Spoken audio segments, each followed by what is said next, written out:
제가 여러분들에게 성경에 보면 많은 하나님께서 귀히 여기셨던 인물들이 나오지 않습니까?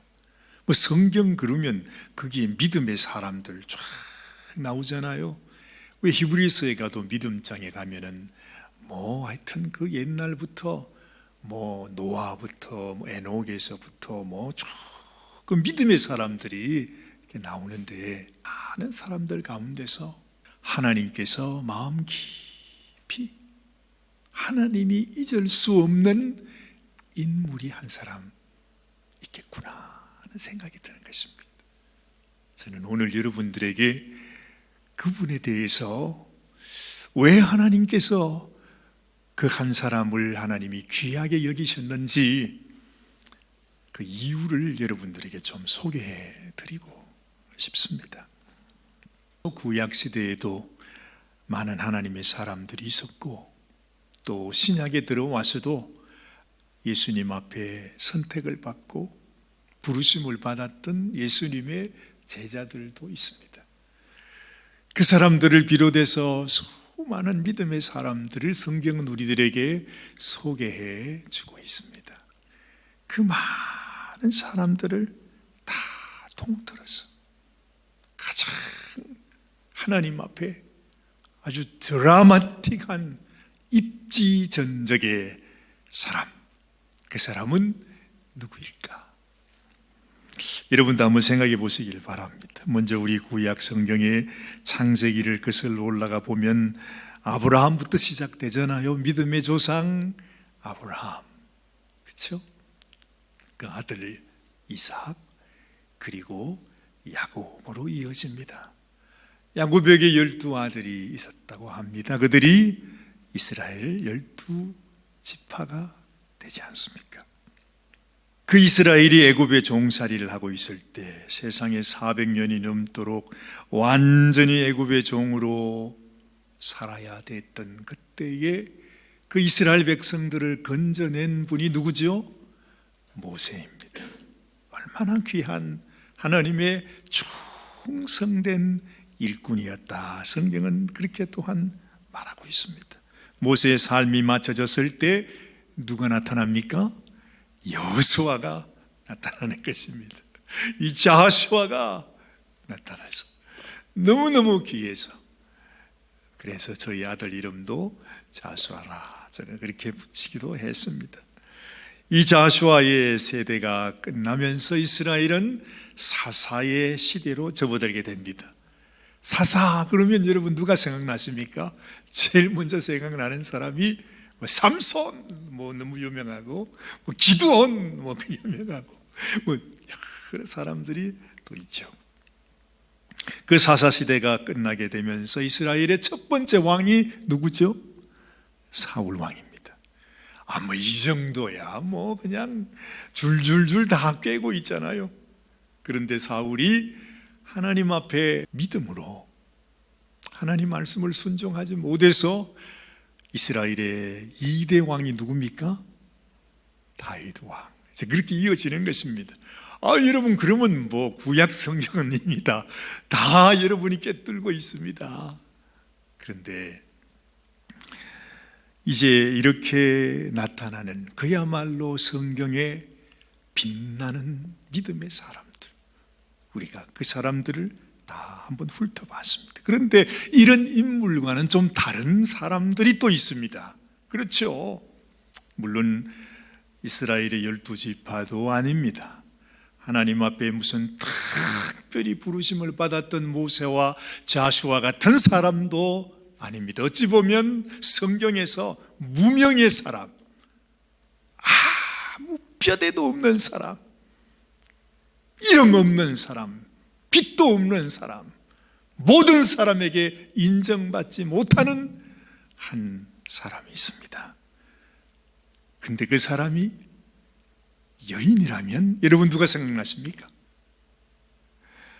말할 것도 없이 우리가 얼마 전에 봤던 여리고성에, 세상의 그 여리고성에 완전히 하나님 앞에 저 여리고성에는 한 사람도 남김없이 다 몰살해라, 도대체 여리고성 사람들이 얼마나 하나님 앞에 죄를 지은 사람들이었길래 아니 하나님이 그렇게 말합니까 세상에. 가나안 족속들을 다 멸해야 되는데도 그들의 대표로 첫 번째 모델로 선택된 족속이, 그 성읍이 여리고성이었습니다. 그 여리고성 성문 성벽 위에서 기생으로 몸을 팔면서 살아갔던 여인, 그 여인의 이름이 뭐죠? 라합입니다. 그렇죠? 라합. 정말 어찌 보면 이름도 없다, 빛도 없다, 그렇게 말할 수 있는 사람 라합이라고 할 수 있습니다. 아무 소망이 없는 사람이었습니다. 아무 관계도 없는 사람입니다. 죽을 운명입니다. 그렇죠? 그런데 세상에 이 라합이 하나님 이스라엘 백성들의 그 소문을 듣고서 정탐꾼이 세상에 자기 집으로 왔지 않았습니까? 어떻게 알았는지. 눈칫밥으로 먹고 사는 사람이 기생인데 그렇지 않겠어요? 벌써 남자를 쫙 보면 이 사람이 어떤 사람인지 아마 라합은 알았던 모양입니다. 그래서 그 라합을 숨겨주지요. 그러면서 그 이스라엘의 정탐꾼과 함께 조약을 맺습니다. 내가 당신들을 숨겨줄 테니까, 당신들이 붙들리지 않게 할 거니까 우리를 살려주세요. 우리를 기억해 주세요. 나와 내 아비의 집, 내 집에 있는 모든, 내게 속한 모든 나의 가족들을 살려주세요. 조약을 맺었습니다. 이야, 참 놀랍습니다. 그래서 진짜로 여리고성에 있는 그 수많은 사람들, 몇 사람이나 되는지는 알지 못하지만 그들이 완전히 하나님 앞에 전멸을 당할 때에 여호수아의 명령이 그렇습니다. 너희는 절대로 조심해서 여리고성에 사는 라합의 식구는 다 살려내라. 한 사람이라도 죽이면 안 된다.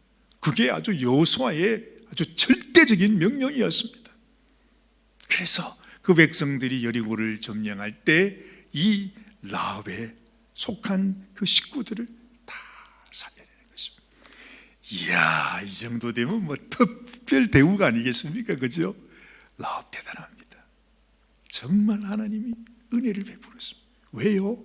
이 라합이 이스라엘의 정탐꾼을 하나님처럼 보호하고 섬기고 지키면서 약조를 맺었습니다. 그게 소중합니다. 약조를 맺었습니다. 하나님은 아주 약조 그러면 아주 깜빡 죽는 분이기 때문에 하나님은 한 번 약속한 거, 한 번 약조를 맺은 거, 언약을 맺은 거는 영원토록 변하지 않는 것이 하나님의 속성입니다.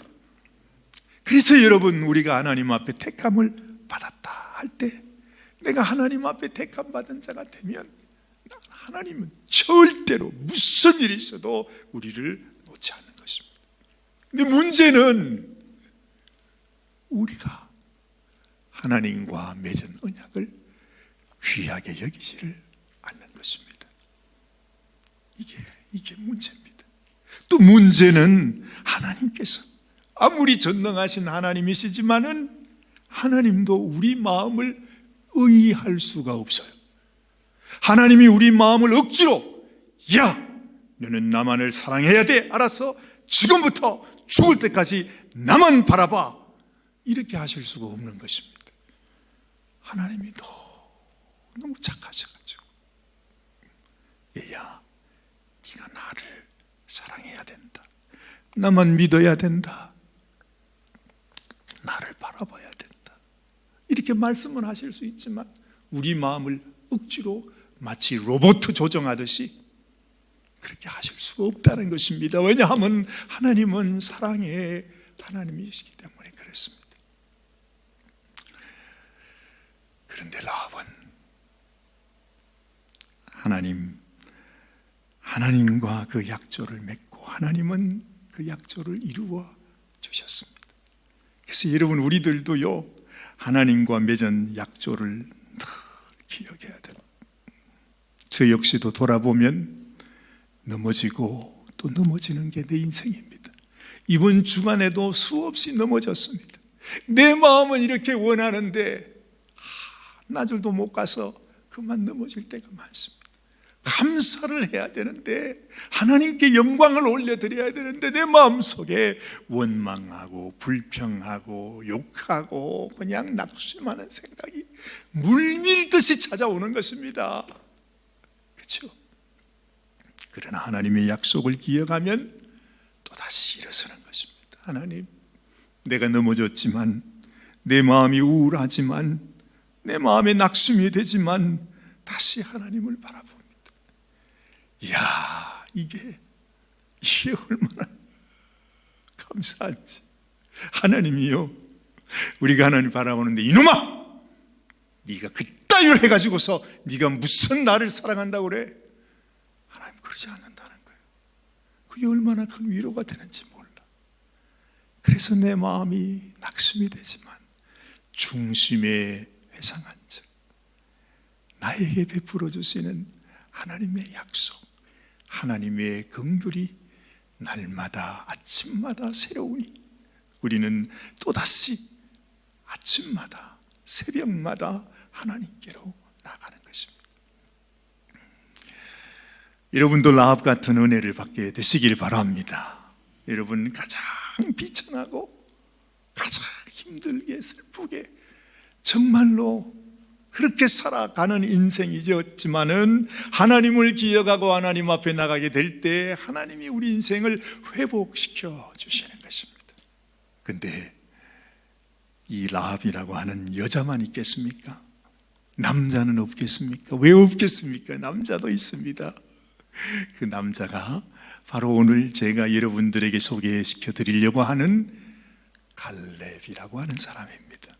그렇죠. 이 산지를 내게 주소서, 이 말을 한 사람이 갈렙이니까요. 이제 놀라운 것은 말이죠, 정말로 저도 이 설교를 준비하면서 제 마음속에 깜짝 놀랐어요. 성경에 언뜻 보면은 이 갈렙이 유다 지파에 속한다고 성경이 소개하고 있습니다. 그런데 그걸 자세히 들여다보면 이 갈렙이 유다 지파가 아니었어요. 세상에 이럴 수가 있어요? 이 갈렙은 유다 지파가 아니었어요. 갈렙이 누구였느냐? 바로 가나안 족속들 중에 그 가나안 백성이었어요. 이야, 놀랍지 않아요? 죽어야 될 운명이었다 이 말입니다. 그런데 어떻게 되었는지, 아마 그의 부친이나 그의 조상이 세상에 이스라엘 백성들과 함께, 이스라엘 백성들이 애굽에서 탈출해 나올 때 성경은 말합니다. 이스라엘 백성들과 함께 여러 잡족들이 같이 나왔다 그래요.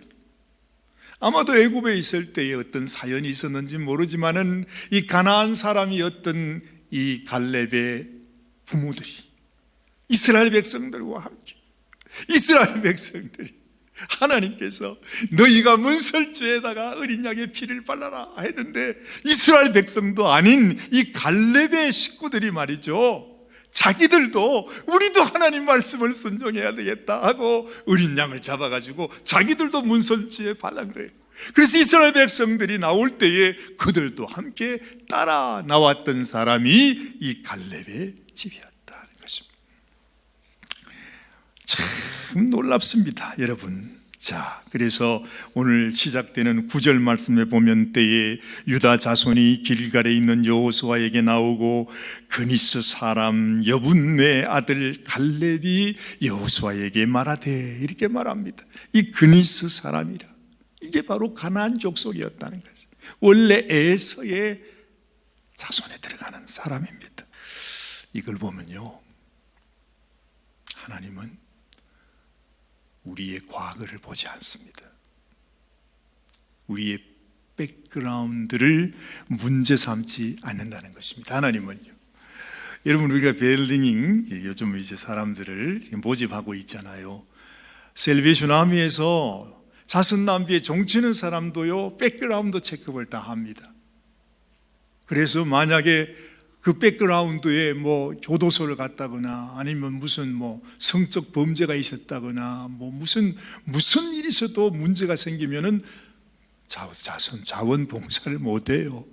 심지어 우리 교회 와가지고서 진짜 일 도와주시는 이분들도 백그라운드 체크업을 합니다.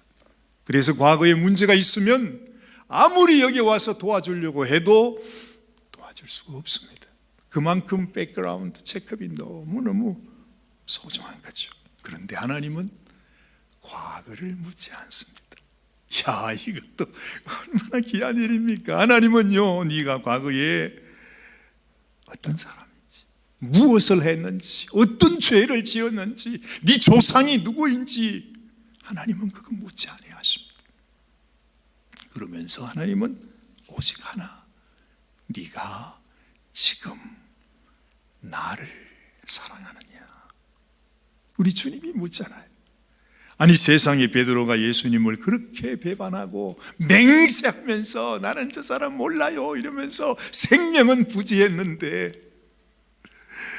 세상에 그 예수님을 부인하고 나니까 베드로의 마음이 정말로 그냥 무너졌죠. 여리고 성이 무너지는 것처럼 완전히 무너져가지고 더 이상 이제는 주님 앞에 고개도 들 수 없고, 이제는 돌아갈 수도 없고, 자기 말을 취소하려고 해도 취소할 수도 없고, 빨간 줄이 쫙 그래가지고 이 베드로는 하나님 앞에 쓰임 받을 수 없는, 하나님이 어떻게 했든 간에 자기 스스로가 자기를 낙인 찍을 수밖에 없는 그런 형편이 되었습니다.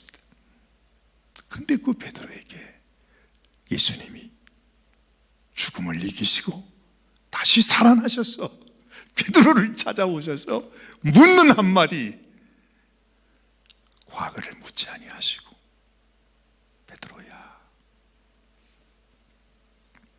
네가 나를 사랑하느냐? 네가 지금 다른 사람들보다 나를 더 사랑하느냐? 그걸 물으신 거예요. 하나님은 그딴 것도 관심 없으십니다.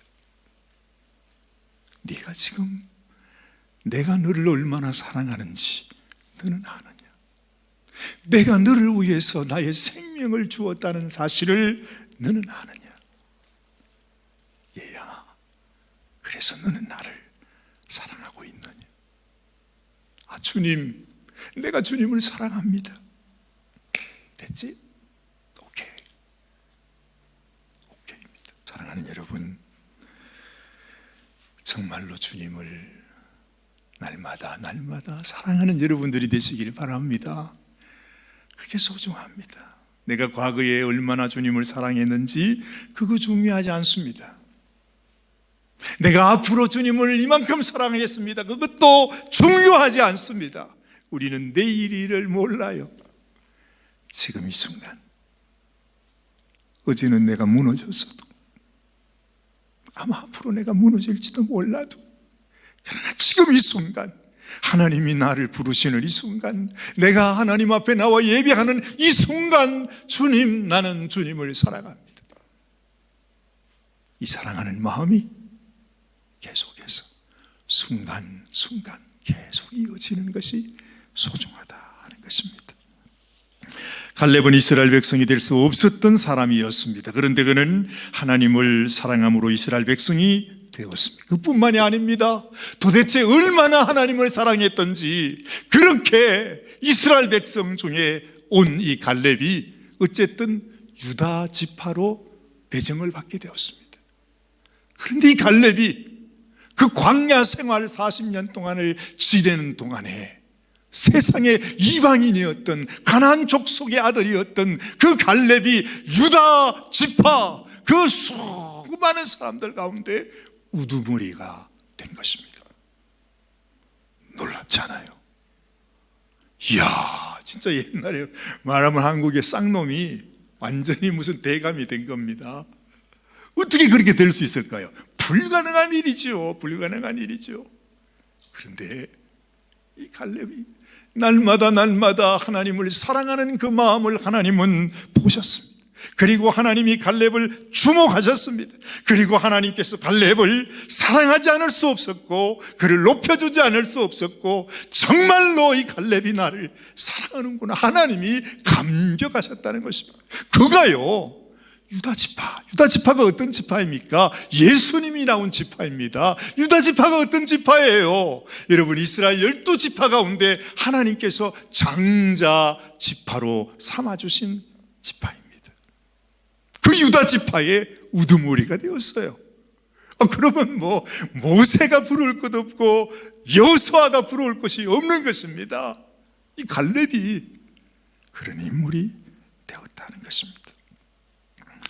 우리가 그 얘기를 너무 잘 알고 있습니다. 우리 민수기 13장 말씀을 보면 이렇게 말하죠. 여러분 잘 아는 말씀인데 우리 같이 한번 읽어보십시다. 갈렙이 모세 앞에 와서 이렇게 말합니다. 같이 읽겠습니다. 갈렙이 모세 앞에서 백성을 안돈시켜 가로되 우리가 곧 올라가서 그 땅을 취하자 능히 이기리라 하나 그와 함께 올라갔던 사람들은 가로되 우리는 능히 올라가서 그 백성을 치지 못하리라. 그들은 우리보다 강하니라 하고 이스라엘 자손 앞에서 그 탐지한 땅을 악평하여 가로되 우리가 두루 다니며 탐지한 땅은 그 거민을 삼키는 땅이요 거기서 본 모든 백성은 신장이 장대한 자들이며 거기서 또 네피림 후손 아낙 자손 대장부들을 보았나니 우리는 스스로 보기에도 메뚜기 같으니 그들의 보기에도 그와 같았을 것이니라. 세상에 이 갈렙이 다른 지파 수령들과 함께 가나안 땅을 정탐하고 돌아온 이후에 보고하는 내용입니다. 완전히 말이 다르지 않습니까? 이 갈렙은 언제나 하나님을 믿었기에 하나님을 바라보기에 하나님의 말씀을 가슴속에 품었기에 이 갈렙의 입에서 나오는 말은 100% 긍정적인 말입니다. 나는 할 수 있습니다. 불가능은 없습니다. 하나님이 함께 하시면 하나님이 도우시면 이 일은 할 수 있습니다. 올라가십시다. 이길 수 있습니다. 그는 언제나 하나님을 믿고 바라보는 사람이었습니다. 사랑하는 여러분, 아무리요 그들이 정탐한 내용을 들어보면 다른 그 10지파의 수령들이 말한 보고가 더 옳을 수 있습니다. 현실적으로는 그렇다는 것입니다. 자기들이 봐도 사실 그렇잖아요. 어떻게 우리가 저들을 이깁니까? 어떻게 감당해냅니까? 그게 맞습니다. 그런데 거기에는 하나님이 나의 백그라운드가 되신다고 하는 믿음이 그들에게는 없었죠. 그러나 갈렙은 아무것도 없어도 그렇죠. 하나님이 나의 하나님이 되시니 할 수 있습니다. 언제나 긍정적인 마음을 갖고 살았던 사람이었습니다.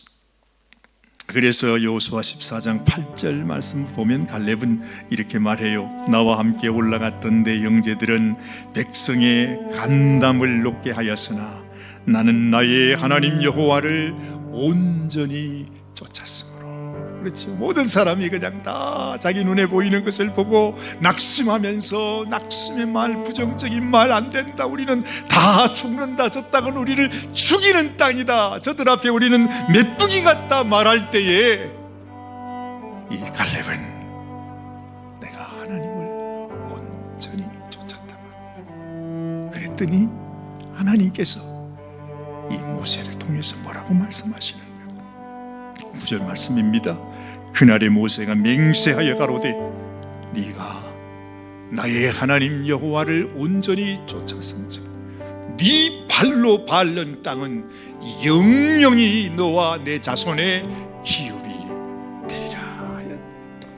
이야, 진짜 하나님 아주 확실하게 하나님 앞에 약조를 얻어낸 것입니다. 하나님이 약속했잖아요. 보세요. 네 발로 밟는 땅은 영원토록 너와 네 자손의 기업이 되리라. 이제는 갈렙이 팔자가 펴었습니다. 완전히 가나안 땅에 가서 자기 발로 밟는 그 모든 땅은 전부 다 영원토록 자기 자손들에게 그들의 기업이 된다. 하나님이 약속을 받았던 것입니다. 여러분, 이 말씀을 듣고 갈렙이 그냥 있었습니까? 또 하나님 당신이 분명히 약속했습니다. 분명히 우리하고 약속을 맺었습니다. 당신이 말한 겁니다. 들어보세요. 여기 녹음 다 해놨습니다 하면서 셀룰라폰을 다 꺼내가지고서 지금 여호수아한테 당신도 들었지? 당신도 그때 같이 있었잖아? 이러면서 그때 모세가 나에게 약속하신 그 말, 그 하나님의 약속 가슴 깊이 세상에 이 갈렙이 어느새 85세랍니다. 물론 자기는 나는 젊을 때나 지금이 더 힘이 있다 말은 그렇게 하지만 85세입니다. 갈렙이 여호수아에게, 지금 여호수아도 이제 나이가 많아서 세상을 떠날 때가 다 됐는데 아직까지 정복하지 아니한 땅에 수없이 많이 남아있는데 그 여호수아에게 갈렙이 이렇게 말하는 것입니다. 12절 말씀, 그날에 여호와께서 말씀하신 이 산지를 내게 주소서. 당신도 그날에 들으셨거니와 그곳에는 아낙 사람이 있고 그 성읍들은 크고 견고할지라도 여호와께서 혹시 나와 함께 하시면 내가 필경 여호와의 말씀하신 대로 그들을 쫓아내리이다. 야, 여러분, 벌써 그 40년 전에 이스라엘 백성들이 저 성에는 네피림의 후손인 아낙 자손이 있어. 아낙 자손이 누구라고요? 큰 거인입니다. 뭐 우리 자수아 보고 아이고 이런 거인이니 뭐 그런데 말도 안 됩니다. 비교할 수 없는 엄청난 장대한 네피림의 후손들이 거기에 삽니다. 그래서 이스라엘 백성들이 처음 보자마자 거기는 우리가 죽을 땅이라, 그들 앞에는 우리가 메뚜기라고 말했던 바로 그 족속이 아직까지도 그들이 정복하지 못하고 남아있다 이 말입니다. 그런데 갈렙이 85세가 되었는데도 여호수아에게 와서 그 땅을 내게 달라고, 내가 그 땅을 정복하겠다. 세상에 말이 됩니까? 그런데도 그는 그렇게 하나님께서 나와 함께 하시면 내가 반드시 그들을 쫓아내겠습니다 하고 믿음으로 화답한 것입니다. 그런데 어떻게 됐죠? 뭐가 어떻게 되겠습니까? 갈렙의 말을 들은 하나님께서 갈렙이 원하는 대로, 갈렙이 순종하는 대로 그 땅의 아낙 자손을 완전히 멸해버리고 그 땅을 정복하게 됩니다. 그 땅이 바로 다윗 왕 때에 이스라엘의 첫 번째 수도로 정하게 된 땅, 헤브론 땅입니다. 놀랍지 않습니까?